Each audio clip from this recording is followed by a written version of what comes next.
কি অবস্থা মনে যারা এখনো পাসপোর্ট বানাও নাই দয়া করে খুব শীঘ্রই পাসপোর্ট বানাও, ঠিক আছে? আর বিদেশ খুবই ভয়ঙ্কর। আমি আপনারা অনেকে বলেন যে আপনি এত ভয় দেখান কেন? আমার কথায় যদি মানুষ ভয় পায় তাইলে বাস্তবতার শিকার যে হইব তার কি উপায় হইব? এত আবেগ না, এত ইমোশন চোদাই না। ভাল লাগলে ভিডিও দেখবা, নাইলে না দেখবা। বাস্তব নিয়ে ভিডিও করি। দেখছো নি, এই যে দেখো বৃষ্টি, বৃষ্টি কারো সুখের কারো কষ্টের। কাজে আইছি, বৃষ্টি লেগে গেছে, কোথায় যাবো জায়গা নাই, একটা মাছার নিশা হিসাব বইতে রয়েছে। তো এই কারণে বলছি জীবনে প্রচুর কষ্ট, ধৈর্য থাকতে হইব, কষ্ট করতে হইব। শার্ট কাপড়ের অবস্থা দাও, কারো বৃষ্টি বিলাস, কারো স্বপ্ন বিলাস, ঠিক আছে? তো এই রোদ মেঘের মধ্যে যে কোথাও যাবো এরকম জায়গা নাই। বিদেশ কেবল পাসপোর্ট বানায় আলহামদুলিল্লাহ ডানলে হোক, কি কইছে বুঝছো? প্রচুর কষ্ট, প্রচুর ধৈর্য নিয়ে, এরকম মোকাবেলা শক্তি নিয়ে আইসো বিদেশ।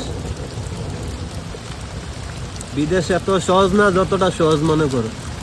আমিও সহজ মনে করতাম বিদেশ। তোমরা কি শিখাইবা আমারে? 4 বছরের অভিজ্ঞতা বিদেশের জীবন। মানুষ আমার ভিডিওতে কমেন্ট করে, আবেগ দেয়, ইমোশন দেয়। বাপের উঠলো খাইয়া তোমরা কি বুঝবা প্রবাসীর কষ্ট? যে বিদেশ আছে হে কইতে পারবে। ঠিক আছে, লাইক কমেন্ট ভিউর আছে, আমার ভিডিওর দরকার নেই। কষ্ট কইরা মেহনত কইরা টাকা কামাম, ভিডিওর থেকে ইনকাম হইলো না হইলো নাই, তাতে আমার কোনো আফসোস নেই। ঠিক আছে, যা কই বাস্তব কই, সত্য কই। বৃষ্টির পরিমাণ দেহ, অলরেডি আমার শার্টের নমুনা দেহ, ঠিক আছে? অনেকে বলবো যে তুই ভাইরাল হওয়ার লাগে ভিডিও করস। ভাই আমি যদি ভাইরাল হওয়ার লাগে কইতাছি, একটা আরেকজন মানুষরে দেয়। রাজ্জাক সাহেব কই দেখছ? আমি এই জায়গায়, আরেকজন ওই জায়গায়। আমার বড় ভাই বৃষ্টিতে ভিজে। বৃষ্টি, রোদ, বৃষ্টি, ঝড় সবকিছু জীবনে আইব তুফান। সেই মোকাবেলা যদি করতে পারো তাইলে তুমি সফলতার চূড়ান্ত পর্যায়ে পৌঁছাইতে পারবে। আর পুরুষ মানে কি, আকাশ পরিমাণ তোমার ধৈর্য থাকতে হইব, কষ্ট করতে হইব। তোমার কষ্টের খবর মানুষ নিব না, তোমার সফলতার খবর দিন শেষে মানুষ দেখবে। অলরেডি বৃষ্টিতে আমার হাত পা কাঁপতে আছে, এত পরিমাণ ঠান্ডা হয়েছে বৃষ্টির পানি।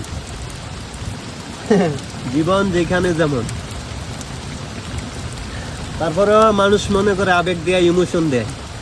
আমার মতো কত হাজার হাজার মানুষ চাই গিয়ে এখন বৃষ্টিতে ভিজা কাজ করতে আছে। অনেকে এমন আছে রাস্তায়ও আছে, বৃষ্টিতে ভিজে আছে, ডিউটি অবস্থায় আছে। তো আমি যে এমন কোনো জায়গা যাবো এদিকে কোনো জায়গা নেই, ঠিক আছে? তো একটা মাছার তলে এসে বসে রয়েছি, আর ওইদিকে বড় ভাই দাঁড়াই রয়েছে, আরেকজন দাঁড়াই রয়েছে। ও ভিজা পুরাই পরিস্থিতির অবস্থা খারাপ। তো ঠিক আছে, ভালো তাই না গেলে দুঃখের কথা কইলে দুঃখ শেষ হইতো না। আর যদি ভাল লাগে অবশ্যই ভিডিওটা শেয়ার করে দিয়েন। যারা বিদেশ আউনের লাগিয়া চিন্তা ভাবনা করতে আছেন অবশ্যই আমার এই ভিডিওটা দেখবেন, তারপরে চিন্তা ভাবনা করেন।